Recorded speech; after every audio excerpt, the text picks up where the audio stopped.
In the book of Daniel, the prophet Daniel speaks of a future time where knowledge would be greatly increased. Many have connected this to the advancement of technology and scientific expansion, yet it likely speaks more directly to the unveiling of the expanding knowledge of God's prophetic word, which happened at Christ's first appearing, and the revelation of end times events to the Apostle John during the writing of the book of Revelation, which directly clarifies the angel Gabriel's revelation of prophecy given to Daniel. However, in reality, the days in which we live we are witnessing an historic expansion in human knowledge. Some say doubling every year, some say even less. Driven in recent decades by computers and the internet, this explosion of knowledge has now been placed on steroids and is occurring as a direct result of technology referred to as artificial intelligence. In what would appear to be a very recent advent as a digitized technology, artificial intelligence is not really that new, having been developed by the military-industrial complex and perfected in modern military usages. In reality, this AI, artificial intelligence technology, has already embedded itself into every aspect of the internet, our cell phones, media, and any type of digitized communication. And what's occurring now is fast metastasizing into a system capable of consolidating and overseeing comprehensive and global surveillance and control of all aspects of life. In fact, AI singularity, as it is referred, where AI intelligence exceeds human intelligence, is literally imminent, if not already there. And at this point, AI outdistances any human effort and becomes really the financial, political, and economic leader or head of the world's governmental, financial, political, and economic systems. Now, to me, and many observers of biblical prophecy, this design and ability fits perfectly with the functional heart of the beast system described in Scripture, providing the ability to consolidate global control of every living person and providing the human capacity to literally create and to think and to speak and provide the answers to the complex challenges of human existence.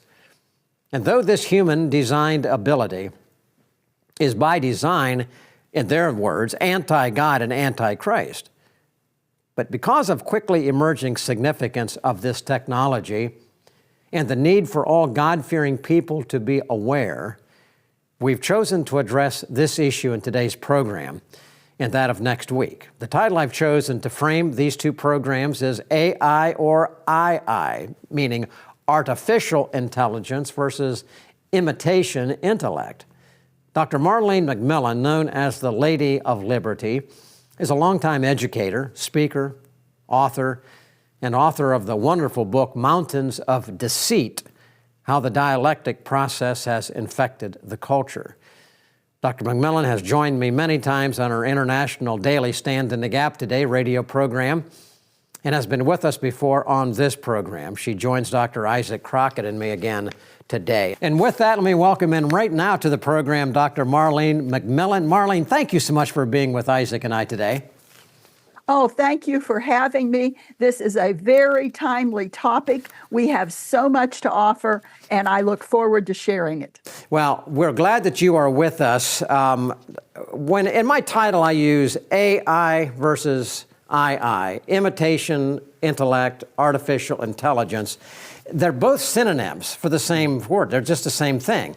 But I think it's interesting when I look at that, both of them suggest, because imitation or artificial suggests fake or not real. And in this age of fake news and deception about what you've written so much, I'm wondering, let's just put a face on this.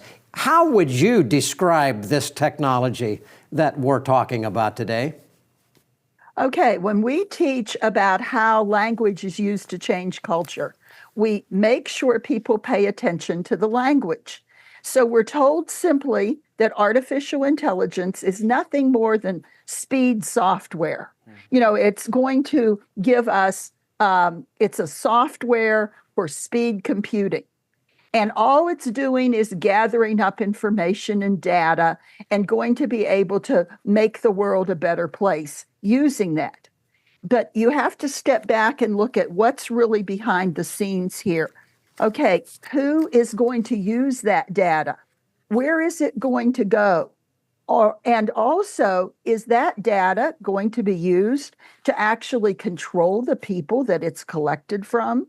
So there's the whole issue of artificial intelligence is it's a technology, but it is a tool of two words we'll use more during the programs of technocracy and of transhumanism. And so in order to set up a better world, you have to have a better people, supposedly. And it's a way of saying what God created is not good enough.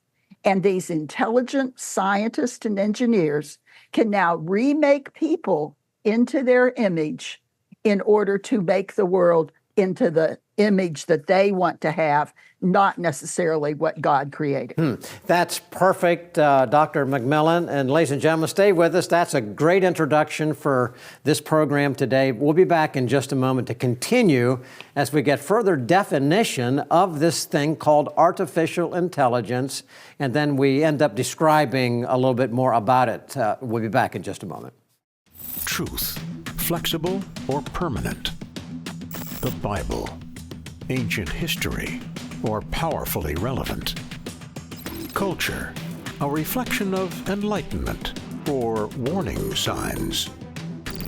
The pastor, commentator, or frontline combatant? Every day, American Pastors Network speaks to these questions where and when they matter.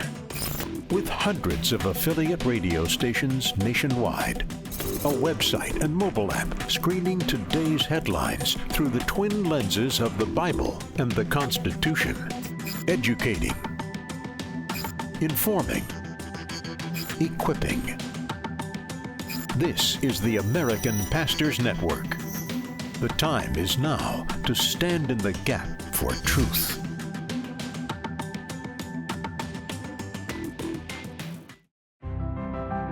Watch Lighthouse TV wherever you go. Available on Roku, Amazon Fire TV, and Apple TV.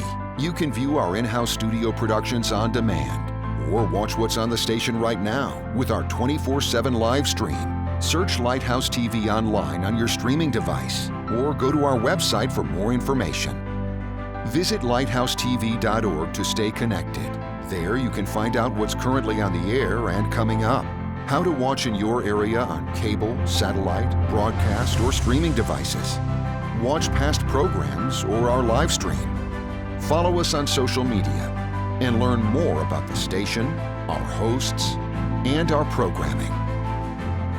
Lighthouse TV, positively different.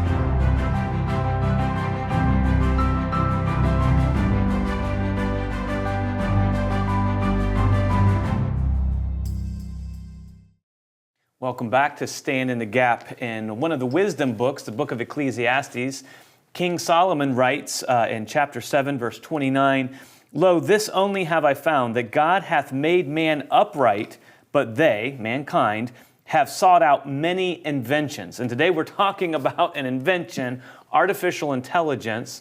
And, we have our good friend, Dr. Marlene McMillan, back with us. And I remember a few decades ago when I was a teenager, a new word, Google. People my age, when I was a teenager, we would say, well, let's Google it. And, people kind of looked at us funny. Well, that became mainstream then. And now all of a sudden, it seems like almost overnight, a couple of years ago, people are talking about AI and this artificial intelligence. Could you kind of walk us through, because you and Sam have already used some terms that you're explaining and new vocabulary as it develops, and it's so important to understand the definitions. But it's also important to see the history and the context of all this. Could you kind of provide for us the definition of artificial intelligence and that little bit of context of how it got started, that bit of history, where and why it was started, and to what extent it is being used, really? Well, to answer that, we'd have to go back over 100 years when some technocrats got together to say, we want to control the world. Now, this sounds very crazy in some ways, but it's very documented. And they didn't have the software, they didn't have the capacity in order to track people and to find out what they needed to do to control people. So now we've moved over 100 years forward. That was in the 1930s, folks. So now we're at 100 years later. And I want folks to remember that those who want to control take the long game, and they have long-term planning.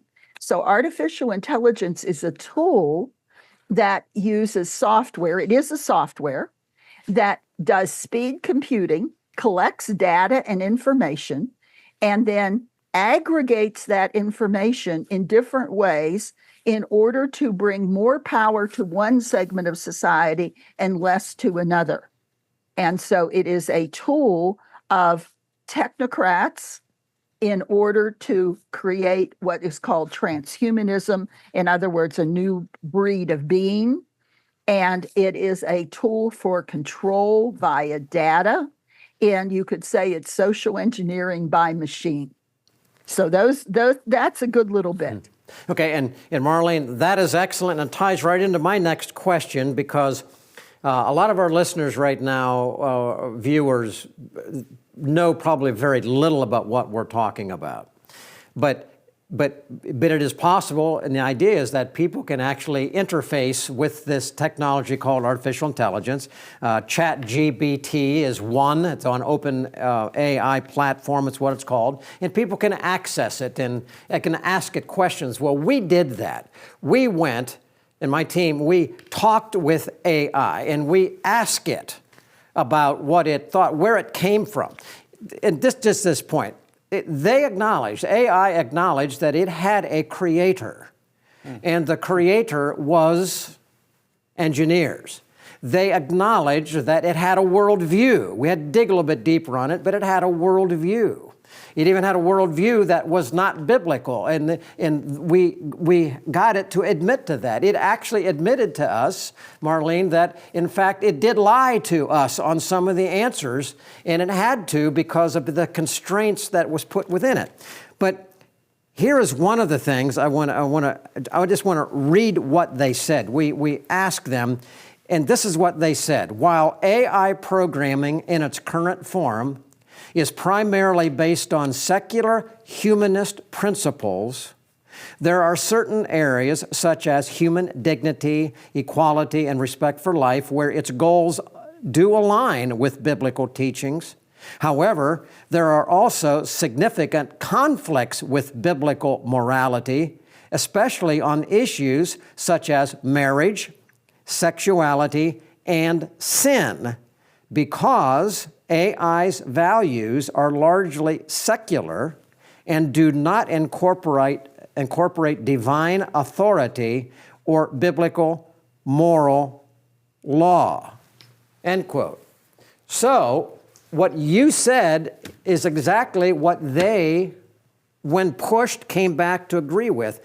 They do not acknowledge, AI does not acknowledge God, right or wrong, human marriage, human sexuality, or the existence of sin. Therefore, and this is the point, from the perspective of a biblical worldview, then, where there is God, there is sin, there is redemption, there's Jesus Christ, there's redemption, of which this does not agree at all, how should we view this thing called artificial intelligence? Well, first of all, let's look at what humanism is. And humanism is a religion of relativism. So there are no fixed reference points. So now everybody that we're talking to right now, all of us have been born into a world where there are no fixed reference points as far as the general population is concerned. I understand that the scriptures offer that, and the one of the empowering questions that I want people to ask whenever they think of AI or other things is who or what is in control. So the idea of having a supercomputer that can solve problems faster than the human brain, that's not bad in and of itself. But the question becomes, by whose standard? Who's going to be in charge of the data? What are they going to do with it? What about the aggregation of it over a long period of time? Could that be used to take control and to become a form of tyranny? So people have to step back and look at, where does the idea of there being no fixed reference points, of everything being relative? In other words, truth is just determined by what the majority of the people want. So the more you understand the dialectic process, how language is used to change culture, and social engineering, the easier it is to see that AI is a tool of social engineering to remake the world, to reset. You hear a lot about reset, to reset the world. But what kind of world do they want? Is it the world we want to live in? Is it the world that real people want to live in? Or is it just an artificial creation, an artificial utopia without the love and care of real human beings? Dr. McMillan, you're bringing up some really valid points that all of us, I think, see, if we're looking around at what's happening right now. Could you compare and contrast then these two worldviews, really? You're talking about what we as Christians should believe, a biblical worldview, versus AI, which seeks to be, that's what humanism is all about, is making ourselves God. And could you kind of compare and contrast that and show us why we need to be aware, and even I think we could go as far as to say being cautious as Christians about what's happening? Okay, so let's look at the characteristics of God. Many of us were taught that God is omniscient. That means he knows everything.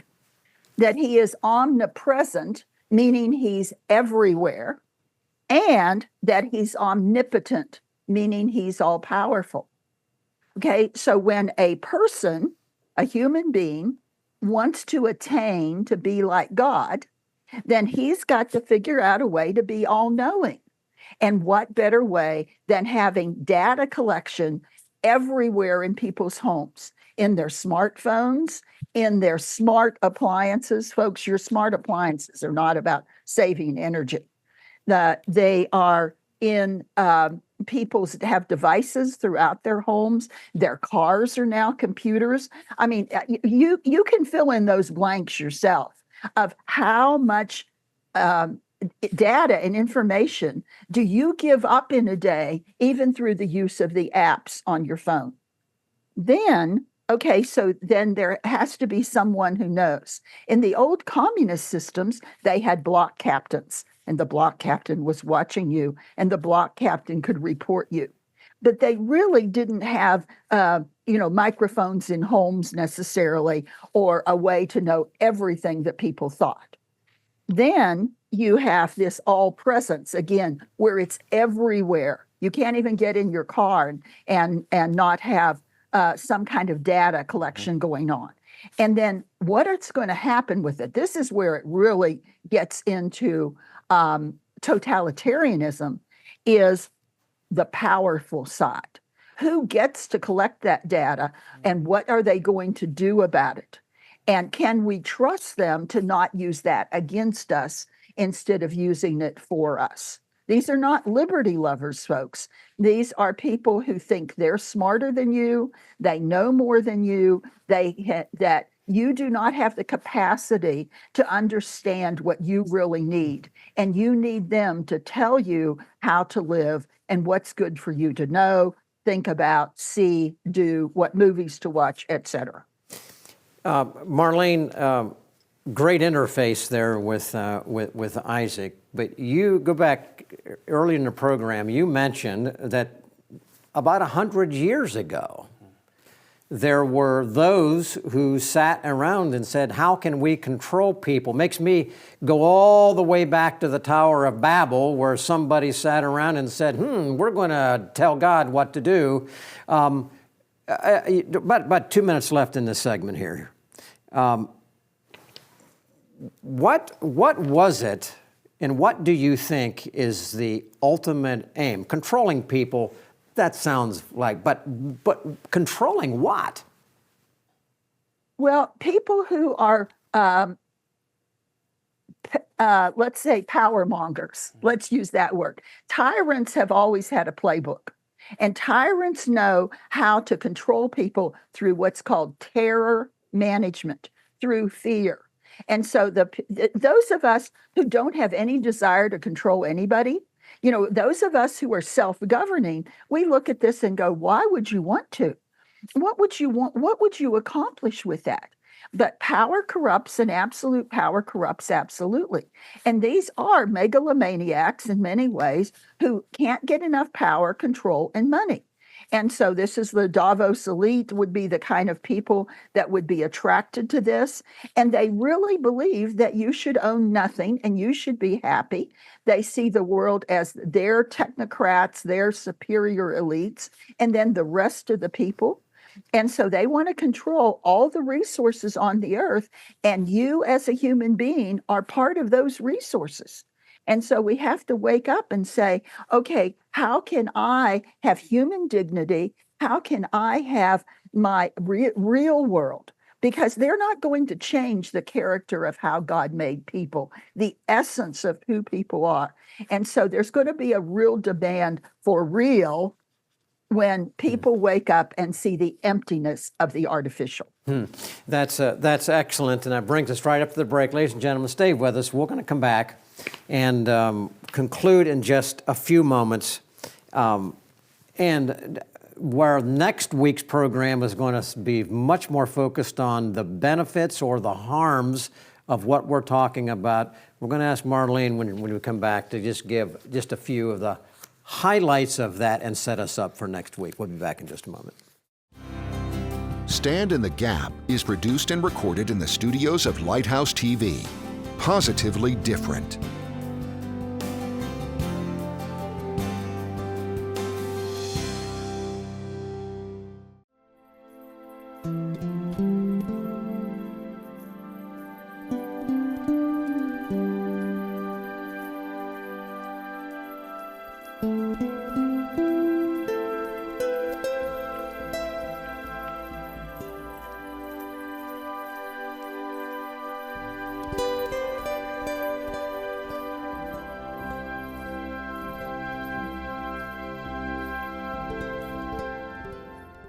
For over 2,000 years, pastors have carried the light of the gospel through opposition, persecution, and every flaming arrow of the enemy.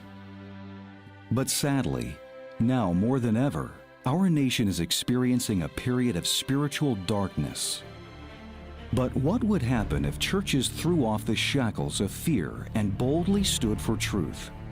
If 100,000 pastors around the nation joined together and committed to preaching God's word no matter the consequence, pastors who are unaffected by changing times and the opinions of men, what would happen if America's pulpits became aflame with the preaching of righteousness? The great darkness from rejecting God's standards would be expelled, the prayers of God's people heard, our nation healed, and God's blessings restored. The time has come to stand.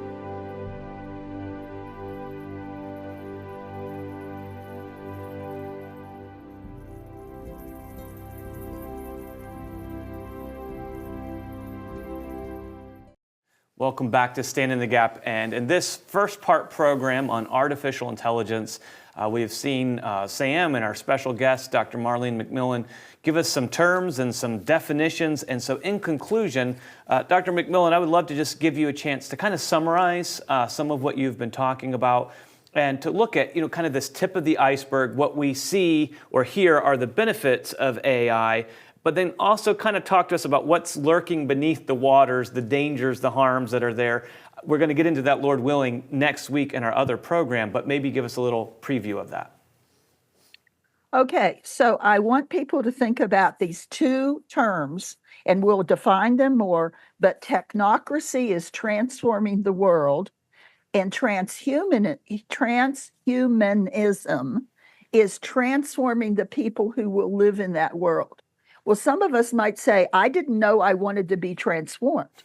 So it might be nice to be able to have, like, artificial intelligence allows the trucks to run smoother, the logistics. And some of those things you can say, moving goods around the world, all of those things is a positive. But the negative comes in about, what if they want to move you? You know, what if it's just not efficient for the resources of the world to leave people where they are? And this mass migration that's going on is just one little symptom of the bigger plans that these technocrats have for the rest of us. So I think that's one of the main things that I want people to be aware of. Also, I've just written 2 webinars that I'll be releasing soon that go into this in depth, where I actually not just make the surface statement, but explain what's under that. And those can be found at libertymatters.com. And you do have to sign up for those. They're not just open. You do have to sign up for those webinars. But I will be teaching with about the details and how this matters to you, much more than we can go into in this little bit of time. So I think that's the main thing we want to deal with right now, is that artificial intelligence is a tool, and it has to be in the right hands of the right people. All right, and that is excellent, Dr. Marlene McMillan. And ladies and gentlemen, thank you for being with us today. Again, this is part 1 of our focus. And again, these are surface things that we're talking about on this advanced technology referred to as artificial technology. But it does center on a worldview, which we know it is not a biblical worldview. It is about control. We've referenced that. When we come back next week, I want you to be back with us. We will go further into this issue of benefits, of harms, and how we should biblically respond in a much more practical way than we've had time to get into today. Thanks for being with us today. God bless you. We appreciate you being with us every week. If you've never done it before, write to us. Let us know that you are watching us and how God is blessing you through this program.